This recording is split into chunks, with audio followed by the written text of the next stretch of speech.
2 3. وهنك دايما بعد تسقيف.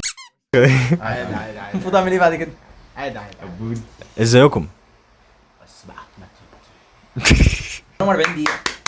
بوينو كمان برافيلو. ازيكم عاملين ايه؟ عملنا فوت على الانستجرام بتاعنا، لما محدش دخل على الانستجرام وعمل فولو هتلاقيه هنا كده. ايوه بالظبط. خش على الانستجرام، بنعمل فوت كل اسبوع على الحلقه اللي هتنزل يوم الخميس ان شاء الله. بس الفكره ان انت اي حاجه هتختارها احنا مش هنعملها يعني، الا المره دي عشان احنا عندنا نقص افكار. شارك، ايه المشكله لما تشارك يعني؟ ويا ريت تعمل لايك وسبسكرايب، كل الحاجات دي هتلاقيها هنا. لو انت اعمى ومش عارف اصلا تعمل السبسكرايب منين واللايك منين. وبعدين بقى هنتكلم على ايه النهارده. اللي كسب في الفوت هو، انا حاسس ان دي مقدمه قلتها في حياتي، سكيب المقدمه اللي انا قلتها دي ونخش على الموضوع على طول. احنا كنا هنتكلم على تحديات الجيل الجديد. يعني ايه تحديات الجيل الجديد؟ يعني الصعاب اللي بتقابل الشباب اللي زينا، واللي بتقابل الجيل اللي اصغر مننا اللي لسه طالع، وليه بقينا فاقدين الهويه والشغف وكل حاجه من الحاجات دي. الاراء اللي انت هتسمعها دلوقتي هي احسن اراء هتسمعها في حياتك. ليه؟ لان احنا برضو من كليه طب، من تفكيرنا ومن ذكائنا احنا اعلى ناس موجوده في الكليه، في كليه طب، فاحنا الصفوه في كل حاجه. بالذات الواد عبد الله ده الحتة دي كلها رهيب في الحاجات دي يعني. رهيب جدا في الحاجات دي يعني. فعشان كده هناخد اول راي لينا مع عبد ربه. اتفضل يا عبد ربه. ما انا مش عارف هنتكلم عن ايه بالظبط. يعني فكرة تحديات الجيل الجديد مش عارف، بس يعني هو الوضع بقى سيء عامة في كل حتة. لا أسوأ، هو حرفيا لا أسوأ يعني. كل يوم جاي هو أسوأ من اليوم اللي قبله. محتاج تشغل بالك بحاجات كتير فشخ. انت اي حد قبل كده ما كانش بيشغل باله بيها. اللي هو انت قبل كده، اللي هو انا لو انت فلاح انا هطلع ازرع واعمل وبتاع وما بيفرقليش واتجوز وانا عندي 20 سنه عادي. انما دلوقتي يا جدعان كلها فلاحين مش هنعمل فيها الا انا ما عدا ده راعي غنم مش مشكله. في بدوي. اسف لازم عامه يعني. انا عندي بحر تحت البلكونه، ابقى احط لكم الصوره عشان هو مش مصدقيني. احنا عندنا ترعه وما اتكلمتش. ماشي. والله وحدان في الفيديو كان بيقول لك البلهارزيزيس بتمنعت عندنا الكلاني. الا انا انا لسه والله. فبس يعني اللي هو قبل كده كانت الدنيا اسهل بكتير. فكره ان انت ممكن تشتغل وظيفه واحده وهتكفي نفسك وعادي وهتعيش ومبسوط والدنيا زي الفل وهتتجوز وانت صغير وتمام. دلوقتي بقى فكره التنافسيه بقت عاليه فشخ الصراحه. ان انت اي حاجه هتعملها مش كفايه، مهما عملت في الدنيا فهو مش كفايه. فانت محتاج تشتغل وظيفتين وثلاثه واربعه علشان بس تعرف تاكل وتشرب يعني. حاسس ان الوضع كل مدى بيسوء عن اللي قبل يعني. خلاص يا عم هتخيم اعيط والله. يا اتوجعت رب يا رب نسافر. اتوجعت يا والله. رب نسافر. ايه الحزن ده يا عم؟ يلا نيجي لاحسن اراء انا مقتنع بيها كشخص يعني. هو صديقي الصدوق يوسف سمير. بص انا شايف مشكله جن الفتره دي بعيدا عن الشغل ما تقعد يلا. شايف مش مساله لا شغل ولا الكلام ده، انت كده كده الشغل هتتنفخ والكلام ده، بس احنا لسه في الكليه. فانا شايف ان احنا مشكلتنا حاليا ان انت يومك بقى روتين يومي. انت يعني بتعمل نفس اليوم، ما بتحققش اي حاجه، نفس اليوم بيتكرر كل يوم وما بتعملش اي حاجه في اليوم ده. تصحى الصبح تروح كليتك، ترجع تنام، تذاكر شويه، طبعا كلام كليتك روح كليتك دي على يعني الكلام ده دول ما لهمش دعوه كده ما يعني. راحش الكليه. دول ما لهمش دعوه. ترجع لو هتنام شويه او هتقعد، بتيجي تذاكر تحس ان انت خلاص بقى نمت، وتضطر تنام بدري علشان عندك كليه تاني يوم الصبح. حتى في يوم الاجازه تقول بقى خلاص النهارده بكره اجازه ومش عارف ايه وهقعد اذاكر وكده، تلاقي نفسك نمت طول اليوم. ليه؟ عشان ما صدقت بقى اللي هو خلاص. فانا صراحه مضايقاني حته ان انت بتكرر حياتك متكرره ما فيهاش اي حاجه اضافه. يعني انت مثلا انت حاطط هدف قدامك، انا عايز اوصل للحاجه الفلانيه دي، اللي انت بتعمله كل يوم ما يوصلكش للهدف ده. فدي حاجه عندك وحشة هدف جدا. اصلا؟ حاطط هدف عايز توصل له يعني؟ لا بس في ناس حاطين يعني. في ناس في ناس حاطين حتى زعلان لهم عامه. خلصت؟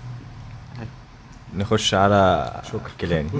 لا ما عملهاش. خلاص بقى مش هنكرر الناس مبدئيا بس مشاكل جيلنا اللي هو مش ما بنقصدش اللي هو ايه شباب ايجيبت اللي هو عامل مولت ولابس البنطلون الاميري. لا ده مش مولد، ده مش مولد ماشي. واكبر مشاكله في الحل هو التاتو بتاعه ما اتظبطش مثلا. ده في ايه، في احنا بنتكلم علينا احنا والشباب اللي طب معانا في والله يا الكلية. ريتنا نبقى كده. والله انت عايز انا تبقى ما عنديش كده. مشكله عادي، انا ابويا يكون حرامي ويكون غني، انا عندي كان نفسي ابقى كده عامة. والله بجد. والله انت مش عايز تبقى كده؟ عايز بس. بس يعني هقول بس لك عمري ما اقول. مش شايف واخد الطريق ولابس البنطلون الاميري من دلوقتي لا يعني. يا عم انا عندي بنطلون امير ما بلبسوش. جو عشان لما يبقى كده يبقى يلبسه بعدين. انا شايف مشاكل جيلنا كلها بتتلخص اللي هو فكره الضغط، ان احنا دايما حاسس ان في دايما ضغط عليك من بقى بالحاجات بقى اللي انت بتشوفها وعلى التيك توك ومش عارف ايه وريلز وفيديوهات.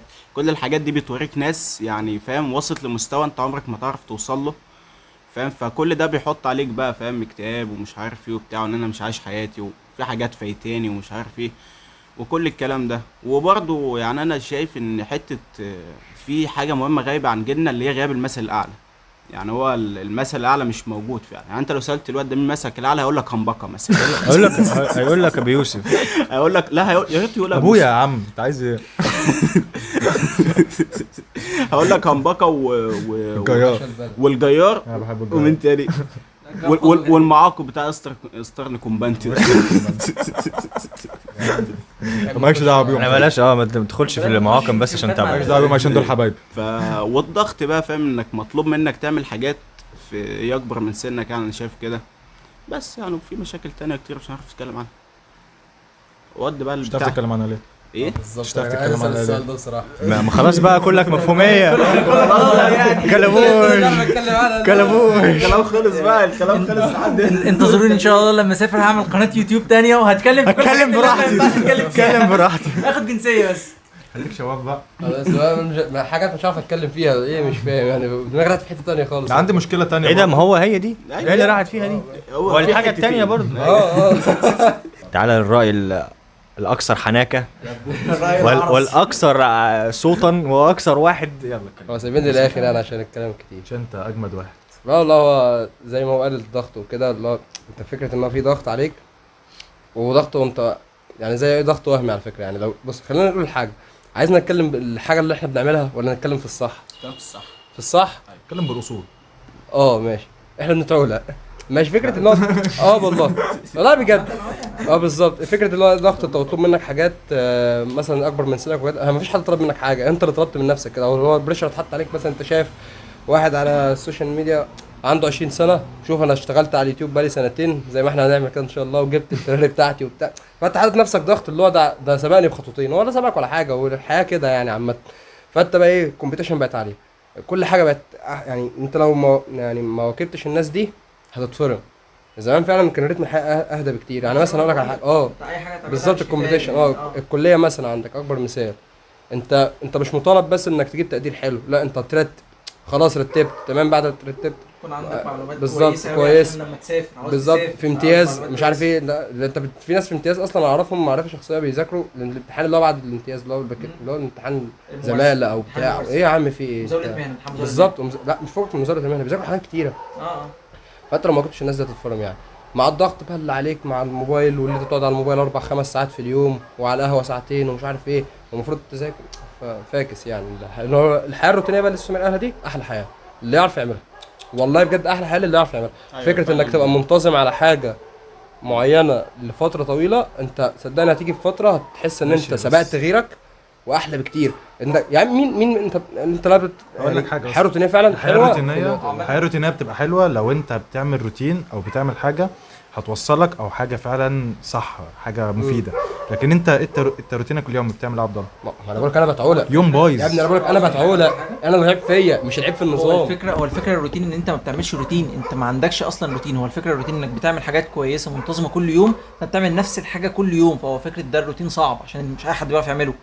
فكره ان انت تلتزم على روتين يومي، انت ما بتعملش روتين، انت بتضيع اليوم. ده الفرق، انت ما عندكش روتين. انت المفروض عندك روتين، بتصحى الصبح هعمل حاجات معينه، هقرا، هذاكر، هروح مثلا اتمرن، هعمل حاجه. فانت عندك روتين. لو انت عندك شغل فانت هيكون عندك روتين يومي. فكره ان انت تحب الروتين او تعرف تلتزم بالروتين ده انت كده كده هتكون انسان ناجح. انما فكره ان انت ما بتقولش ان انا بضيع اليوم فانا كده بمشي في روتين، لا انت ما عندكش روتين، انت بتضيع يومك بس مش اكتر. ما هو روتين تضييع اليوم، انا عامل روتين ده مش بضيع في يوم. روتين. ما هو بالظبط، هو الفكره ان انت ما بتعملش حاجه، انت ما بتعملش حاجه في يومك، انت بتضيع اليوم بس. انما الروتين ده لا، هو اي حد في الدنيا لازم يكون عنده روتين. هو ده فكره الحياه، ده فكره الحياه السويه والحياه الطبيعيه. ده لو انت عندك حاجه فعلا أيوة. بتعملها. ما هو انت ماشي، لازم ما يبقى انت عندك حاجات تعملها، بس انت ما بتعملش حاجه. مفيش حاجه تعملها. انت ما بتعملش المذاكرة حاجة. تتعمل. هو المذاكره الحوار حاجه ممل. تتعمل. ما هو ده بص خلينا الروتين. نكون صراحه، مثلا احنا كناس، انت مثلا احنا عندنا 22 سنه تمام. هو عنده 20 هو صغير. هو عنده 21. لسه فانت صغير. الطبيعي اللي بيتفرج علينا سننا واصغر مننا ثانوي وكده. انت وظيفتك الوحيده في الحياه بامانه انك تذاكر. ايوه انت وظيفتك دلوقتي وظيفتك انك تذاكر وتجيب درجات كويسه. صح. بس انا ما- عايز اقول حاجه بس معلش. ماشي. احنا في سننا ده في ناس اتخرجت. ما انا هقول لك فكك بقى من الجو ايه بقى اللي هو السوشيال ميديا واخد اتجاه بقى اللي هو ايه، الشاطر اللي هيعمل فلوس والشاطر اللي هياخد كورسات ويطور من نفسه، سوق العمل الشهاده ما عادتش مهمه فيه، والجو ده عشان تلاقي نفسك في الاخر. هو نسبيا صح اه عامة، هو بس نسبيا صح، بيريح بيه حدود ناس ضميرك. معينة ماشي يعني. تمام، انت جبت سي عام تمام، وخرجت النهارده من الكليه لسوق العمل تمام، طورت نفسك في حاجه؟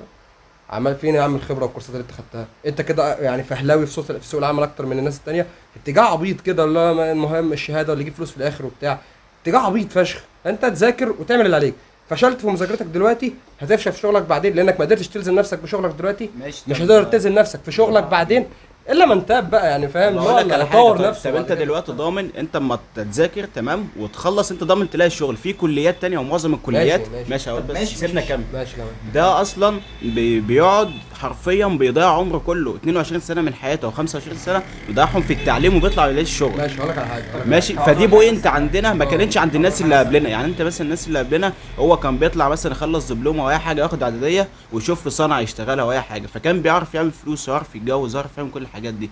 انت دلوقتي الشهاده بقت حاجه الزاميه مع انها ملهاش لازمه اصلا لا في, ليها. في معظم الكليات. لا، ليها. في معظم الكليات لا والله. ليها والله.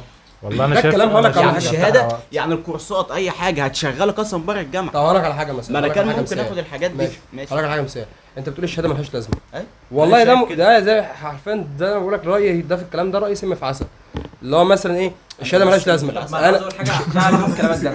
هو فكره الترند اللي طالع فكره الشهاده ملهاش لازمه، هو ده ترند جاي زي ما بنستورد اي ترند جاي من بره مثلا امريكا والدول بتاعت اوروبا. انت فعليا انت ممكن مش لازم تكون عندك شهاده ولا لازم يكون عندك اي حاجه، انت ممكن تخلص سنه وتطلع تشتغل، هتشتغل بوظيفه هتاخد الافرج بتاع المرتبات، فانت هتكون عايش كويس وتعرف تعمل كل حاجه في دنيتك تمام. انما الفرق هنا لا، انت لازم يكون معاك شهاده عشان انت عندك تنافسيه عاليه فشخ، فانت لازم يكون عندك شهاده، الا لو انت عندك وظيفه او صنعه او حاجه زي كده فانت ده تمام.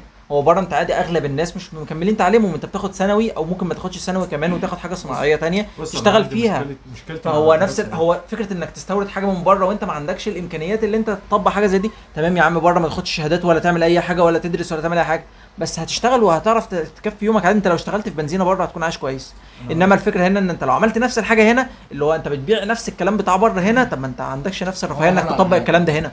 بص انا عندي فكره، انا عندي واحد صاحبي كان صاحبي كنا في اولى ثانوي وثانيه ثانوي، كان بيعمل فلوس اعلى من ناس متخرجين وموظفين وشغالين. حوار الفلوس. ما هو هقول لك هو حاله نادره ليه، هقول لك هو حاله نادره ليه.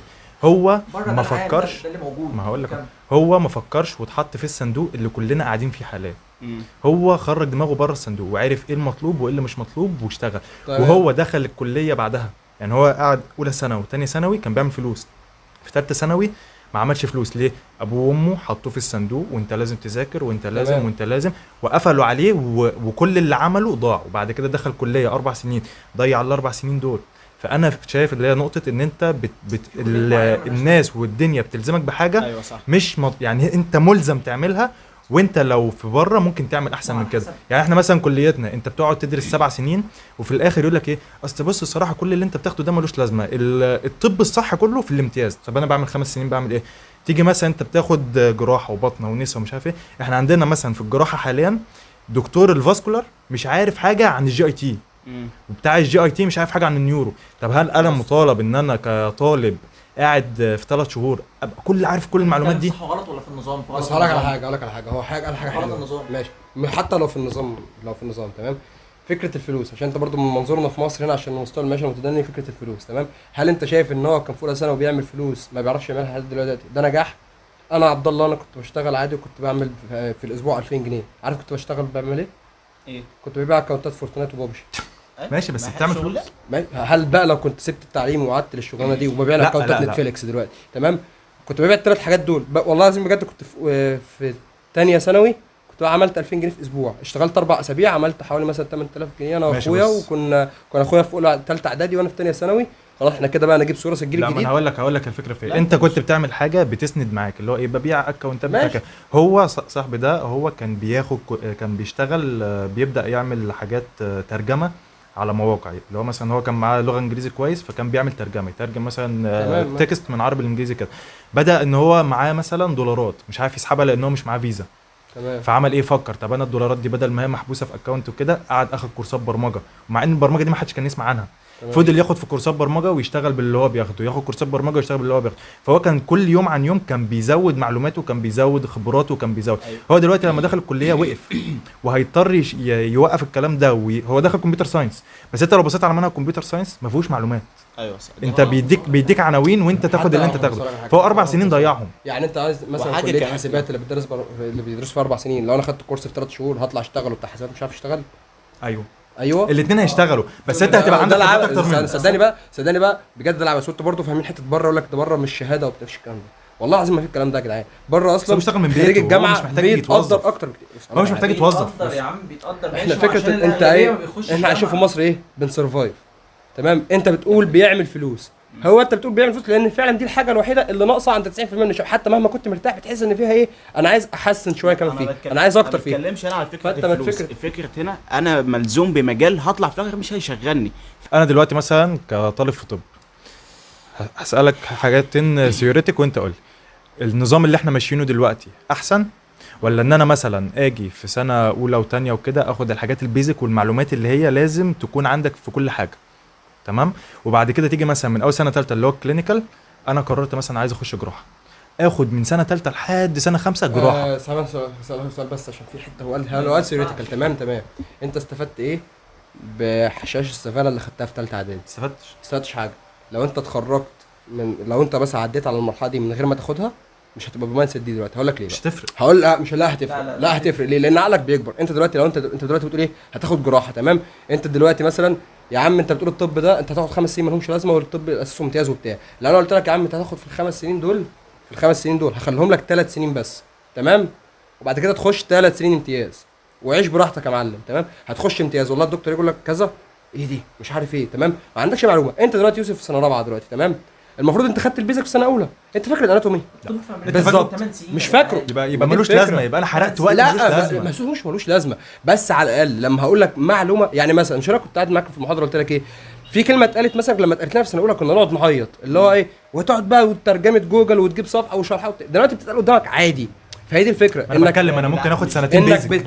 يا ابني ماشي هو بس معنى البيزك- ده على فكرة هو قول انت الفكرة عايز. مش دي برضه النقطه اللي انا بتكلم فيها يا جدعان. انا بتكلم في ماشي، أنا نقطه عارف اللي دي هو النقطة ايه، بتاعتك الوقت دلوقتي. اللي بضيعه في حاجات مش هتفيدني اصلا. ما انا دي اصلا مش الفكرة. هشتغل في المجال ده. المجال ليه بقى؟ مش ليه ملزوم عليا ان انا اخد شهاده في مجال ما أنا مش هشتغل بيه؟ طب انا هقول لك على حاجه. فاهم يعني هي معظم الكليات في مصر كده. طيب ماشي، هو انا ده ليه هدرس الطب بالانجليزي؟ ايه ليه هدرس الطب بالانجليزي؟ عشان هو جاي لنا كده. عشان جاي لنا كده، ما انا كده كده هتعامل بالمصري، هو عامه هتعامل الطب مع مش المريض انجليزي، مش هو عامه لا، الطب مش انجليزي. انجليزي او طب لاتيني. لاتين ايوه. يا عم معظم ماشي، انجليزي خلاص، يا عم ما ده- اسامي لاتيني بس يا اللغة ما هي- اليونيفرسال هي. بتاعت الطب انجليزي. ماشي. انت ليه بتدرس الطب بالانجليزي؟ ليه؟ عشان عشان تتطور جاي لنا فيه كده. بالظبط، مش عشان تتطور. طب عشان ما سوريا يدرسوا بيدرسوا عشان كل بالعربي الابحاث اللي ما بتتعمل عادي، جديدة فكرة كلها بالظبط. بالإنجليزي، وكل الحاجات اللي بتتعمل جديده هل بقى لو بالإنجليزي. ادرسه بقى بالعربي لان انا الانجليزي مش هيفيدني لما اجي اتعامل مع الحياه الواقعيه وسوق العمل وبتاع؟ انت لو انا مريض دلوقتي جاي لي هروح قايل له معلش ده انت عندك بتاع، انت كده كده مش هتقول له انت عندك مش ايه. تقول له عندك، لا بتقول له انت عندك والله كذا وكذا وبالعربي. انت ما بتروحش تكشف مثلا؟ ايوه بتقول له طب حاجات هل معنى كده على ان قد انت تدرس دماغه. طب الانجليزي دي حاجه مش هتفيدك؟ لا، فكره انك خدت مجال زي ما انت قلت فعلا مش هتشتغل فيه في الاخر، لانك كده كده انت في مصر عامه ماشي، ده اوقف فيها. لكن حاجات في الطريق تقول لي ما فيهاش فايده، لا اي حاجه لا، ما انت قلتش كده، بقول بس على بالظبط. الوقت اللي بيضيع عامة في الجامعة حاجات تجربة ملهاش اجتماعية. لازمه. الجامعة تجربة اجتماعية أكتر من إنها تجربة علمية مليون مرة يعني. اه. يعني أنت لو كل الوقت اللي أنت هتقعد معلش يعني إحنا في الكلية أهو، هل إحنا بنستفيد حاجة من الكلية؟ صفر. فأنت كل اللي أنت أنا بتذاكره انا بستفيد. لا صفر. أنت معلش لا، هل ما- دلوقتي لا، بتستفيد؟ لا، هل لا، أنت تكتفي؟ بستفيد والله. هل أنت تقدر تكتفي بالكلية ما تقدرش تسمع حاجات بره؟ لا امال انت بتذاكر كل الحاجات اللي انت بتذاكرها من بره ماشي، ما كليه برضه، هو في كليه تانية بس انا بسمعه. يا ابني. ما انا فاهم، انا قصدي فكره هو قصده التجربه تنزل انك كلية. تنزل الكليه فهمت. وتعمل دي تجربه اجتماعيه بحته، انما انت كل المعلومات اللي انت تاخدها ممكن تاخدها وانت قاعد في البيت عادي. معايا يا عم، دول ناس ولاد. يا جدعان يا عم ماشي، ما تتكلمش عن الكليه اللي هنا. المعلومات او الحاجات دي يا جدعان يعني بيزنس والحاجات دي، هل انت لازم تنزل كليه عشان تاخد بزنس عشان انا عشان عايز تبدا اسالك سؤال عم بزنس؟ شرش. ايوه لازم لانك تنزل لو ما كلية. دخلتش المجال بس انا ما انت قلت لي في الاول اللي احنا جيل فاقد الهويه، ليه قلت كده وعلى اي اساس بتقول كده؟ انت موافق ده كله عشان مزنوق. هو العموم يعني انا حاسس ان انتوا خصصتوا الموضوع علينا قوي. ايوه علينا. وهو احنا بنتكلم في بنعمم عشان انت بتتكلم عن الموضوع تجربتك. اكتر من ما كده. انت تاخد من الفكره اللي ما هو عندك. بقى الفكره ان تجربتنا كلنا واحده، فاحنا عايزين نوسع الكلام عن مش عننا. انا بتكلم الناس في كلها. فكره فالفكره بقى دلوقتي ان احنا هنتكلم، نرجع بقى للاول تاني بعيدا عن الكليه دلوقتي خلاص، نتكلم على فكره ان انت عندك تحديات. عندك تحديات ليه؟ لان انت حواليك يا اسطى، حواليك ناس هم شكلهم واحد، شخصيتهم واحده، صفاتهم واحده. ده اللي انا قلته. انت مضطر تتعامل بنفس الشخصيه وبنفس الشكل، عشان انت لو ما تعاملتش كده هتبقى مختلف وهتبقى عيل مش تمام. حته الريلزات والتيك توك اللي انت قلت عليها، انا مش مضطر ان انا يعني انا عارف ان هو ما ينفعش اربط نفسي بيهم، بس انا مظلوم. انا لازم اربط نفسي بيهم. يعني انا دول ناس واخدين حاجه انا مش معايا. ايوه صح، فتبدا تقارن ما بينهم غصب عنك. ايوه غصب عني. مش معنى كده انت تمنعني ان انا اتفرج عليهم. ما ينفعش اتفرج عليهم كتير والكلام ده بتاع التليفون ومش عارف ايه، ده طبيعي. بس هم عندهم ميزه عني. المفروض حق ازعل، حق ادور عليها، حق ان انا احارب عشان اوصل لها. سالي الدنيا. ما انت مش في الجنه ماشي، هو انا ما قلتش حاجه، انا ما قلتش ان انت مش في الدنيا، بس الفكره في ايه؟ الفكره ان انت دلوقتي اولا انت عندك تحديات بالعبيط اكتر من غيرك. اكتر من غيرك. بالنسبه لحته فقدان الهويه دي، انت ما عندكش حتى شخصيه. مش عايز اقول يعني ايه، ما عندكش حتى فرد عنده شخصيه فانت هتقلده. لا، انت ما عندكش، كلكم ما عندناش شخصيه، مفيش حد نمتثل بيه. يعني مثلا هو انت لما سالته قلت له ايه القدوه بتاعتك، هيجيب منين؟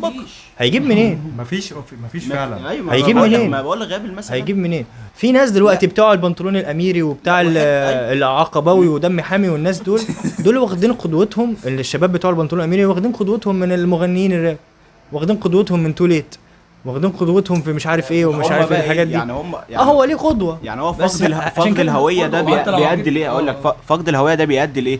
انت واحد مثلا ما عندكش هويه لبس معينه، شكل معين، ستايل معين، واخده من ثقافتك او من دينك، ايا كان انت واخده منين. لا، انت ما عندكش هويه اصلا، في اي حاجه جديده هتنزل انت هتجيبها. مش فاهم يعني؟ فهتلاقي الناس كلها شبه بعض. يعني انا هقول لك على حاجه، استنى بس يا شكرا. في نقطه ان انت حتى لو انا مثلا في نقطه، مثلا هنيجي لحته نقطه اللبس، انا مثلا عندي ستايل معين بحب البسه. انت لو نزلت دلوقتي اي محل هدوم هتلاقي نفس الهدوم في كل المحلات، فانت مضطر تلبس ده. أيوة. ليه؟ لان هو ده اللي موجود. زي اللوكال لا، براند. بس ولو لبست حاجه تانية الناس هتبص عليك هتقول هو لابس كده ليه؟ طب ما دي من التحديات. دي من التحديات. ده ضغط ان انت مش المجتمع حته برضه عليك. فكره يا جماعه. والله يا جدعان، جماعه قبل كده نصيحتي برضه لو انا نفس اخويا اللبس الصغير عند قاعد الناس معانا كلها. هنا، انا اخويا الصغير والله لازم ده اللي اقترعت فيه في اخر سنتين بجد. الصغير اللي انصحنا. مثال مثلا يعني اقول لك لو ليا حد صغير مثلا هقول له كده، انت مش عيب انك تبقى دحيح، مش عيب انك تبقى نيرد. ما تسمعش الناس اللي تقول لك ايوه صح، انا معاك. والله مش عيب انك تبقى دحيح ونيرد. مش روشي. مش عيب بقى تبقى، مش عيب تبقى قاعد بتذاكر كل يومك ومش شايف حياتك، مفيش الكلام ده. انا شايف عيب. لا ماشي سيبك منه. والله العظيم بجد مش عيب كل ده. وانت كده، انت لو انت جيت تاخد كلامهم اللي هم بيقعدوا يقولوه بجد بجد، الحوار ده على تيك توك منتشر فشخ، اللي هو صلاح ابو الحسن ده، مش فاكر اسمه ايه والناس دي، صلاح ابو المجد.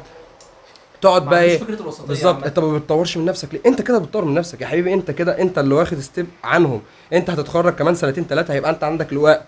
هم الناس التانية اللي هي سابت جامعتها وسابت مش عارف ايه وقعدت تعمل كذا ويشتغل نفسه في الحوار العبط وبياخد معلومات سطحيه حرفيا، انت هيبقى عندك انت هيبقى عندك الوقت انك تطور نفسك عنه. هو بس هو انت عارف حياته هتبقى عامله ازاي مجرد ان هو بيلحقك. هو بيحاول بس يعوض اللي فاته. تمام، هنقارن دلوقتي في كليتنا مثلا اتنين، واحد متخرج بدرجات كويسه جدا، واحد متخرج بدرجات مش هقول لك وحشه، درجات كويسه بس. مين فيهم؟ على حسب هو كان بيعمل ايه في الكليه. لا يا عم اللي اتخرج درجات متوسطه ده هيحط نفسه. كان بيذاكر يزمل يا عم في الكليه. سيبه يكمل. بالظبط ماشي. عادي. بيذاكر ماشي بيذاكر يزمل ده. طب ما ده حلو، وعلى فكره اللي بيذاكر يزمل ده هيجيب درجات حلوه. انت فكر في ناس يعني. لا، هو فكره ان انت لو عاوز تجيب درجات في الكليه، انت ملوش علاقه، انت هتذاكر هتكون دكتور كويس ولا لا. ملهاش علاقه. بس مين فيهم عنده فرصه احسن ان هو ما يتحطش في ضغط ان هو ياخد التخصص بتاعه. مين فيهم اللي ما انا هقول لك على حاجه، مين فيهم اللي هياخد، ما انا هقول لك اهو، مين اللي هياخد نيابه اريح، مين اللي هياخد كذا كذا، ايوه اكيد اللي ذاكر احسن. مين اللي هيبقى عنده ضغط، مين اللي هيبقى عنده ضغط اقل ان هو يبدا كلهم محدش فينا حق نيابه يعني عامه يعني عشان بس احنا لا عبد الله هو بيتكلم في حته العادي اللي هو يعني هو طلع فاهم، المعادله فاهم، والبتاع فاهم. في العادي في بس انا بلدك. انا ماشي؟ عندي أنا نقطه قصدي- ثانيه هو بتكلم انا قصدي عندي الحتة نقطه والله عايز وقت اعقب التطبيق فيها على عبد الله اللي هو قال بالظبط. حته اللي هو ايه ان دايما الضغط المجتمع اللي هو مثلا واحد دحيح وبيحب المذاكره فيقول عليه نيرد ودحيح ومش عارف ايه والكلام ده. الحته دي هي دي اكتر سبب اصلا بيؤدي لفقد الهويه اللي احنا فيه ده. فانت مثلا ما تيجي لواحد ده انت دحيح ونيرد وبتاع، ما خلاص مش هيذاكر عشان يبقى شبهنا وروش ومش عارف ايه وبتاع. فهو هيجي بعد فتره هو مش حابب اللي هو بيعمله عشان هو بيحب المذاكره اصلا وبيحب يطلع من الاوائل مش عارف ايه بس وبتاع. عامه فهيجي بعد فتره يحس ان هو تايه ومش عارف هو بيعمل ايه ورايح فين وجاي منين. ما كل ده هيؤدي بص انا عندي نقطه بقى كلاني. انت انت حقك ان انت في نقطه ان انت ايه، انت طبيعي ان انت تذاكر وان انت تجتهد والكلام ده، وده اصلا المفروض ان انت تعمله. صح. بس انا شايف ان في ناس بتاخد الحته اللي هو الاجتهاد واللي هو يركز في مذاكرته والكلام ده لحته بعيده، اللي هو خلاص هو مبقاش عنده حياه، تبقى حياته كلها مبقاش عنده لا، حياه. انت دي غلط. انت كبني ادم انت المفروض تنزل تخرج وتصاحب آه. ناس وتقابل ناس وتتعامل مع ده بص، وتصاحب ده هي وتستمتع. يعني انت برضو انت نفسك ليها حق عليك. فنقطه في ناس بتقتل نفسها بشكل مبالغ، فدي انا صراحه مش بحبها. انا معاك في النقطه دي. يعني بص، انت المفروض أقول لك برضه يبقى في حاجة، وسطية يعني. هي عمرها ما كانت المثاليه الاوفر دي، الحياه عمرها ما كانت بالورديه. في ناس ما فيش. في ناس فعلا بتستعبد الكتاب او الكتاب اللي بيستعبد. يا عمي ده لا حتى مش كده. هقول لك على حاجه، هتقول لي هو بس شخصيته كده. ماشي بس. انت هتقول لي أنا لا. حاسس هقول لك على حاجه، هل هو لو ساب الكتاب، تاني يوم هينزل الشارع هتلاقي عمر بن الخطاب ماشي يعدل بين الناس، هتلاقي شخص انطوائي برضه مش عارف يتعامل مع الناس. اتحول من شخص سايب كتابه هيترفض أصلاً لشخص من بالظبط شخص مش عارف يتعامل مع الناس، شخص عايز يتعامل طب هو الغلط بقى من الاول فين؟ هو إن شخصيته كده. هو حط نفسه كده. لا شخصيته كده. مفيش مش حد اسمه عليه. شخصيته كده، لا، مفيش حد شخصيته بيتولد بشخصيه. طب، الشخصيه دي انت عادي. بتكتسبها من اللي حواليك. فقد الهويه، فقد الهويه جاي اول حاجه من التربيه. انا شايف ان فقد الهويه جاي من التربيه من الاول. وفكره برضو يعني اهلنا كان هو اللي هو يعني مثلا جيل السبعينات والثمانينات والحاجات دي هم بدايه الناس اللي كانت عاشت في فتره اللي هم اتربوا في فتره معينه كان فيها قمع وديكتاتوريه وكل حاجه. فهو دي فقد الهويه من اولها، ان كل الناس لازم تكون شبه بعض، محدش بيعمل حاجه مميزه، كله شبه بعض وكله بيعمل نفس الحاجه، كله بيلبس نفس اللبس. يعني في فتره معينه اللي هو البناطيل الواسعه من تحت ومش عارف ايه والحاجات دي، هو نفس الحاجه، الشعر المنكوش وبتاع، كان كله بيعمل نفس الحاجه بنفس الشكل بنفس الحاجه في وقتها عادي. ده مش عيب، بس فكره ان هو من الاول بقى فقد الهويه من الاول انه ايه، لا ما تعملش كده، شكلك مش شكلك ده عيب تعمله. ما شعري انا عاوز اعمل شعري كده، ما براحتي. لا انت مش هتعمل كده، انت هتعمل كده كده عشان انا شايفه صح. طب انت شايفه صح ليه؟ لا هو كده عشان انا بقول لك كده بس. فهو فقد الهويه من الاول ان انت من وانت صغير مالكش راي، انت لازم طول اليوم انت تقعد تذاكر وتعمل ومش عارف ايه علشان تجيب درجات كويسه. طب انا جبت درجات كويسه، لا ده مش كفايه، لازم تكون احسن. تمام، هو طبيعي ان انا لازم اكون احسن، بس انت بتعامل طفل انت بتربي فيه حته ان هو اي حاجه هيعملها مش هتكون كفايه، واي حاجه انت هتعملها هتكون غلط. فده يعني شايف اللي هو دي حاجات من الاول كانت لازم تتعدل في التربيه. وفكره ان انت ما يكونش عندك راي عامه، لا انت ما تتكلمش في حد كبير قاعد ما تتكلمش، ما ينفعش تقول رايك، انت هتقول رايك انت، ما حدش يقول رايه وانا موجود، ما هو ما ينفعش. او اللي هو انت كله يقول رايه وانا اعمل اللي انا عاوزه في الاخر. دي حته الصندوق اللي انا قلت فيه. لو انت خدت النجاح الفلوس تمام، يبقى انت عندك بقى، خد بقى عندك ام خالد شخصيه ناجحه جدا، طبعا ابو خالد واستاذ الاردنيه والجيار ماشي ولا ياكل. ولا انت مش شايف المطبخ بتاعه عامل ازاي؟ واستاذ الاردنيه بس بيعمل دبي. وكل البلوجرز اللي بيسافروا دبي اللي انت دبي 40 بتعرف تعمل جنيه. زيهم. انت مش هتعرف تروح دبي، وانت مش هتعرف تروح دبي تصيف فيها، ولا انت ولا انا. انا عندي مصيف. اشخاص فاشله يا عم، خلص بقى يا عم. هل انا كده انا شخص فاشل؟ لا طبعا، مفيش الكلام ده. ابويا كان شخص فاشل عشان ما بيروحش يصيف في دبي. عبد الله في اتكلمت في نقطه النقطة دي. النجاح دي ان كل واحد بيحدد النجاح بالنسبه له ايه. من وجهه نظره بس بس يعني بس أنا الطريقه انك هتحاول تاخد ميكس بين الاثنين بقى، وشوف حياتك جنب شغلك جنب مش عارف ايه. اللايف بالانس حلو تمام وكل حاجه، بس ما تافورهاش زي ما هم بيصوروا لك الحياه. اول حاجه بس ان مش معنى ان في تحديات بتقابلك او حاجه زي كده وان المجتمع كله فيه تحديات ان انت ما تعملش اي حاجه. ومش معنى كده برضو ان انت تقعد تقول لا انا الدنيا دايسه عليا والدنيا مش عارف ايه، واقعد على جنب زي الاخ ده كده ويقعد يقول يا اسطى ما هو الامتحان جه صعب. او مثلا ان انت ما تشتغلش وما تحاولش تدور على شغل حتى لو انت ما فيش شغل. بس برضو احنا بنتكلم ان الناس اللي زينا او الناس اللي اكبر مننا حتى بكام سنه او اللي اصغر مننا ولسه طالعين وبيشوفوا المنظر اللي قدامهم دول، اكيد اكيد حقهم ان هم يخلوا بالهم، يعملوا حسابهم، يعرفوا ان الحاجه دي قدامهم فيتجنبوها او يحاولوا ما يعملوهاش. بالنسبه لحوار برضو التليفونات والحاجات اللي زي كده، انت لازم تقلل الموضوع ده. انت تتفرج علينا وتقفل، ايوه بس تعمل اللايك، وحتى ممكن ما تكملش الفيديو كله، اعمل اللايك لا لازم تكمل فيديو. عشان الاعلانات. طب كمل الفيديو واقفل. ايه يا عم، هو نص ساعه في اليوم يا باشا حلو قوي. في الاسبوع يا راجل. طب شغال على ريبيت يا عم عادي، مش مشكله. يا عم اعملوا 2 اكس، انا مسامح بس. انا نفسي اغيب اصلا. وقلل من التليفون شويه وشوف كده اللايف سكرين بتاعتك عامله ازاي. اسمها لايف سكرين، اسمها أيوة، ايه؟ سكرين تايم. قلل من السكرين تايم بتاعتك وشوف الدنيا ماشيه ازاي ونظم وقتك. مش وبرضه حاول برضه بقدر الامكان ما تشوفش الشخصيات وتقول ده انا هاخده قدوه. ما تاخدش حد دلوقتي قدوه بجد، ما تاخدش حد في عصرنا ده قدوه، لا اجنبي ولا مصري، ما تاخدش اي حد من دول قدوه. محمود القدوه الوحيد في حياتي والجيار. بالظبط. فانت حاول ما تاخدش او برضه حاجه عايز انبه عليها، ان الناس كلها بقت تافهه بالذات في مصر. اي حاجه تحصل جد، زي مثلا غلاء اسعار الباقات، يعني لما ده هيقلل لنا الفيوهات، انا مش عارف اعمل ابلود اصلا الفيديو ده. وبعد كده من عندي، هتعمله من عندك. اعمله من عندي. فالمهم ان انت دلوقتي الاسعار عماله تزيد، انا ماليش دعوه. الاسعار بيزيد انتوا حرين، انا ماليش دعوه. انا هدفع. ما عنديش مشكله خالص. انستا باي ودول شغاله يعني، والله عادي ما عنديش مشكله. بس الفكره ان انت حتى مع الحاجات اللي زي دي الناس بتهزر على حاجه زي دي. ايوه دي من انا مش بقول تعملوا مظاهره ولا ثوره ولا حاجه. انت تركز في الكلام بس. لا انا بقولش حاجه، بس انا بتكلم انت ما تهزرش في الموضوع. بالك ان الصحف هتقص كلامك، هيجيبوا كلام مقصوص، فاحنا الصحف دي الصحف والصحفيين. الصحفيين الصحف هيقص انا كلامي، هيوقعونا مرشدين بالظبط. تقصها دي كلامك هيتقص وهيتبان ان انت مرشد وبتاع. بس نقطة انا من زمان ما بحبش الصحفيين والله. لا بجد بقى نقطة ان احنا بناخد كل حاجة بهزار دي، معلش شكلها لا ولا يهمك. ان احنا وصلنا لمرحلة ان انت دلوقتي قدامك مشكلة، خلاص ده قدامك امر واقع، وانت مش تقدر تاخد فيها حاجة، مش تقدر تعترض عليها. فانت مشكلة في مشكلة في مشكلة، فانت خلاص انا دلوقتي في مشكلة هعمل ايه؟ انا مغلوب على امري، ههزر. فاهم؟ لان احنا لو ما عملناش كده هموت. بس مش كل المشاكل يعني يضحك عليها، في مشاكل بتبقى لازم تاخد فيها موقف، فانت مش كل الموقف اللي انت خدت في المشكله ان انت تقعد تهزر على المشكله. انا اتفق معاك، عشان بس في انت ناس خلاص بتتأذي من الموضوع ده. بصراحة الشعب بس المصري بقى مسخة بصراحة في الحوار ده، ان انت كل حاجة تهزر مش عليه. كانت مسحه. لا قصده مسخ. ايوه مسخ.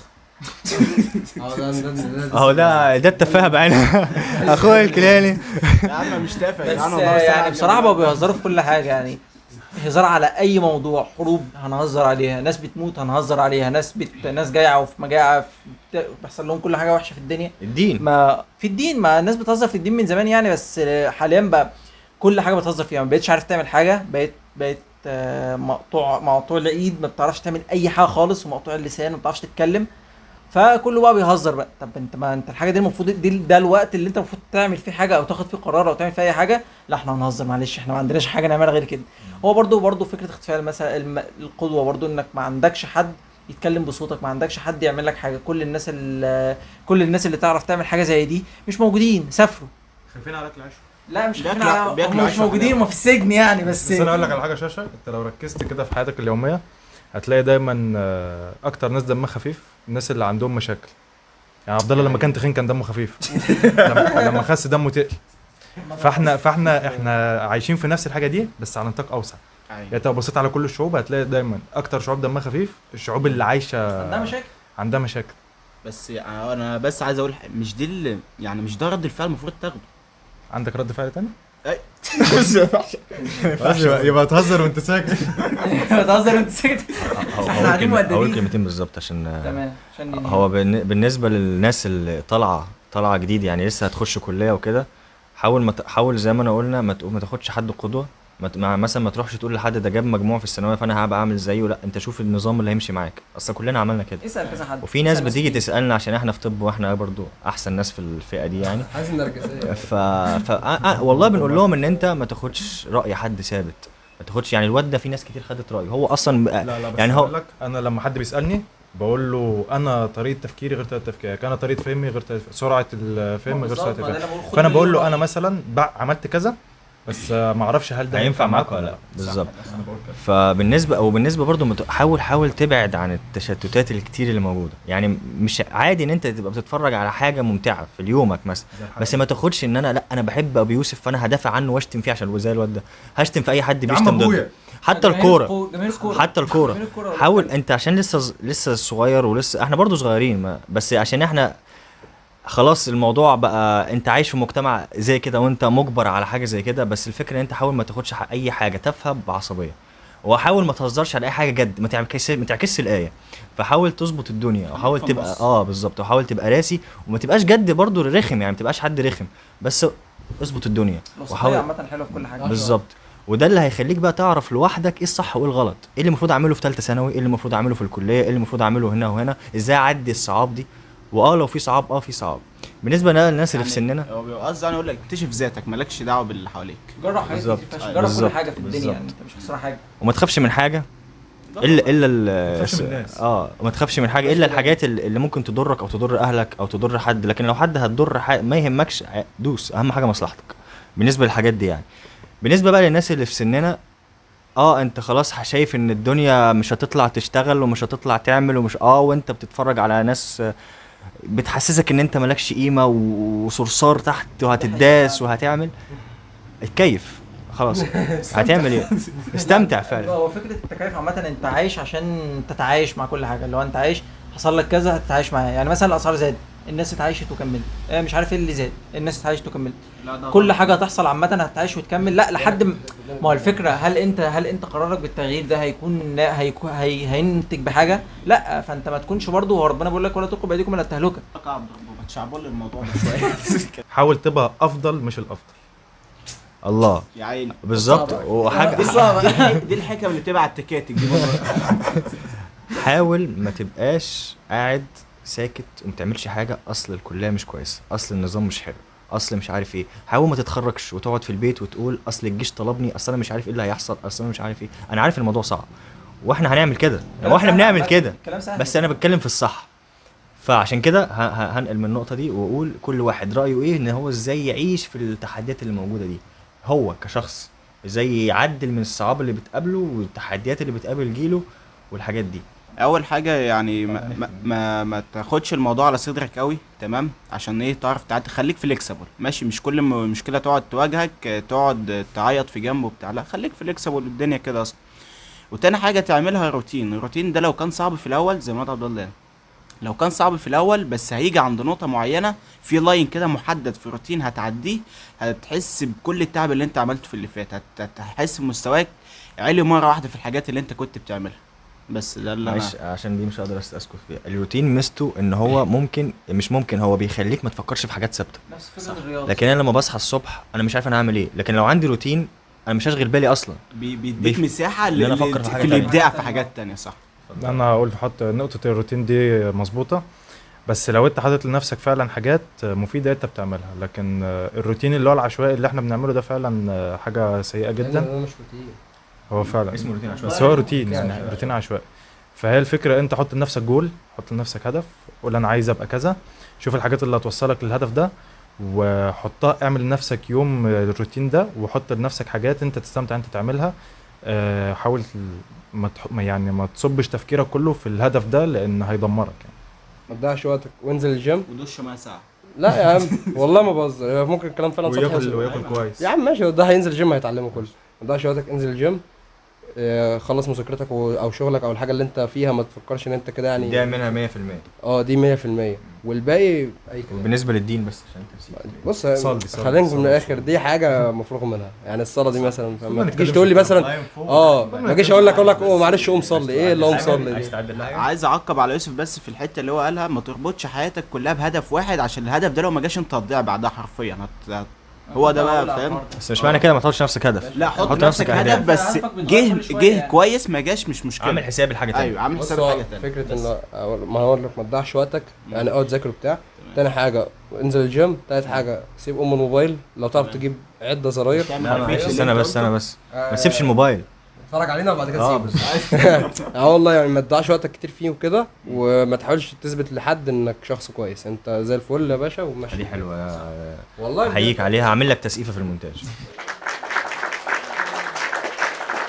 كنت عاوز اقول فكره انك تجرب كل حاجه، جرب اقعد جرب، بس برضو انت هتجرب كل حاجه، بس برضو ما تمشيش ورا فكره جرب. لو انت عندك رفاهيه انك تجرب وتفشل دي حاجه تانية، اللي هو انت لازم يكون عندك مجال انت ماشي فيه كويس وكل حاجه، يكون عندك رفاهيه تانية انك تجرب وتعمل حاجات جديده. يعني احنا مثلا في كليه او حاجه معينه، انت ممكن بقى مثلا تجرب مجالات تانية، عاوز تجرب تعمل مجالات تانية، بس انت عندك بلان بي، عندك بلان بي وسي وكل حاجه. بس فكره ان انت ما ترميش كل حاجه وتروح انا هجري ورا كذا.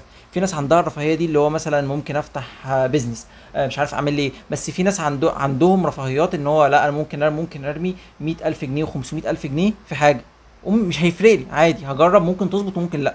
ففي ناس عندهم الرفاهيه دي، انت ما عندكش، حاول بقى تجرب حاجات جديده عامه، بس يكون عندك خطه بديله لكل حاجه. لازم يكون عندك خطه بديله لكل حاجه، ما ينفعش تكون كل حاجه سايبه وماشيه كده. بس برضو ان انت لازم تكون فليكسيبل في فكره الهدف ده، ان انت ما تعرفش هدفك ايه. يعني احنا اللي موجودين كلنا هو محدش عارف هو عاوز يطلع ايه لما يكبر. هل الناس دي كلها عاوزه تكمل في المجال اللي هي فيه لما تكبر؟ استحاله.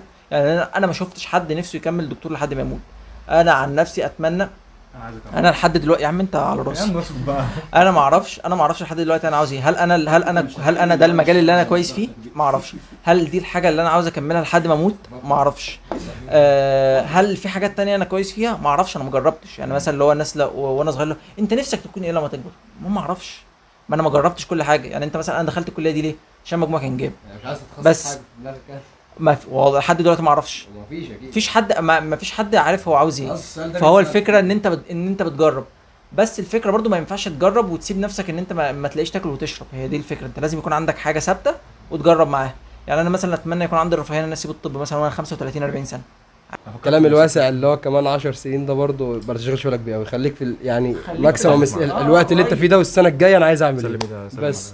هتقعد بقى على 10 سنين الجايين هكون مثلا مثلا تلاقي واحد يعني داخل سنه اولى لك هو طريق المعادله عامل ايه؟ يا ابني اتقل، يا ابني اتقل. السخونيه الناس انت تاخد باص وبار فاهم. يعني انت خلي مفيش كل مشكله حاجة. ما تجربش البار. هتتبهدل يعني، ده في دود قد كده. بتخش في حتت اصلا والله العظيم بتطلع من حتت. مفيش اي معلومه بتضر. يعني اي حاجه تتعلمها مش هتضر. بالظبط. انت اي حاجه، فكره ان انت عارف المعلومه عامه، فكره ان انت ما تعرفش مثلا اللي هو في انا الباص ضرتني يا عم ماشي. والله العظيم ما خلتنا. انا حلمت بالباص والله والله العظيم انا حلمت بعلي ربيع بعد امتحان النسا بيجي ورايا في الكليه يقول لي انت ما ذاكرتش ليه؟ لا والله العظيم في حلمت اللي الانفلوب بتاعت ورمه ومش عارف ايه. ورمه فعلا. انا قصدي المعلومه عامه، فكره ان انت بتوسع مداركك في حاجات كتير. يعني ممكن انت مثلا تشوف معلومه في اي حاجه عامه، اللي هو انت عارف طريق معين غيرك ما يعرفوش، بس الفكره ان انت ما تعرفش ان كان في طريق اصلا هنا. انت لو ما كنتش تعرف المعلومه ما كنتش هتعرف الحاجه زي دي. فهو اي معلومه عامه مش هتضرك، اي حاجه قدامك اتعلمها واعرفها مش هتضرك كده كده. فبس تمام. هننهي كده. لو في حاجه احنا متاسفين الاول لو في حاجه نسينا نقولها او حاجه ما عجبتش حد، اتمنى نعرف نعمل الحاجات اللي احنا بنقولها دي. مشاكل بتقابلكم واحنا ما قلناهاش ما قلناهاش. ولا في الكومنتات ان شاء الله الفتره الجايه تبقى الحلقات منظمه اكتر، وعرض الفكره طرح الفكره احسن بكتير. يعني احنا لسه في الاول. فعشان كده نتمنى ان انت تقول لنا في الكومنتات الحاجات اللي انت شايفها مش كويسه انت فيها، وانت عامه، عشان احنا فقول لنا في رأي الكومنتات. مختلف. يعني نتمنى بالظبط. نسمع في الكومنتات. قول في الكومنتات احنا ليه ما بنهزرش في الفيديو ده، عشان في ناس في الكليه هتقابلنا انتوا كنتوا جد قوي وناس رخمه ليه ما هزرناش في الفيديو ده؟ عشان ده كلام جد، ممكن يكون حاجه متضايق حد لو هزرنا فيها. ده كلام يعني وعامة حساس. وممكن كلامنا كله يكون غلط عادي. احنا ده اللي في دماغنا، وفي الغالب ممكن كمان اسبوع او 2 راينا ده نغير. كله يتغير ونجيب اراء تانية ونعمل فيديو مختلف تماما ونقول اراء مختلفه. فهو عامه دي طبيعه الدنيا. هل احنا صح؟ لا. هل احنا غلط؟ لا برضه. يعني وعامة لو حد مش عاجبه الحلقه من الاخر بس يتفرج طبعاً عليها. بالله بس عليك. انا لو حد مش عاجبه الحلقه يتفرج عليها للاخر عشان يتاكد ان هي مش عاجباه، وبعد كده يمشي. بعد كده انتوا ابلكاش. انا مبسوط قوي يا جدعان ان انا طلعت مع الوسط عبد الحبيب وسط عبد الله. شوش البلد. المهم خلاص عشان بس خلاص مهم ايه خلاص. عشان احنا طولنا لو قوي. لا سلام. كنت هقول اتفرجوا على الحلقه يوم الاثنين انتوا لو بتحبوا الكوره.